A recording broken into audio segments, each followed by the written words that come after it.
Hello everyone, it's Chris. Today I will show you our new model motor quilting machine. Let's use the machine. Press to start.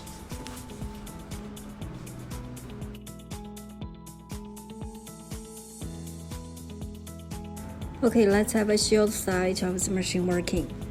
We can see the machine head moves very steady because it's a motor from machine head. It's new developed type. And the machine needs much less space than normal because the frame is fixed. Just the machine height and the cross beam move. We can see the structure is very steady. The maximum swing thickness is 1,500 grams per square meter, and we can see the finished quilting effect very good. And for more information, please contact me freely. I'm Chris Wan.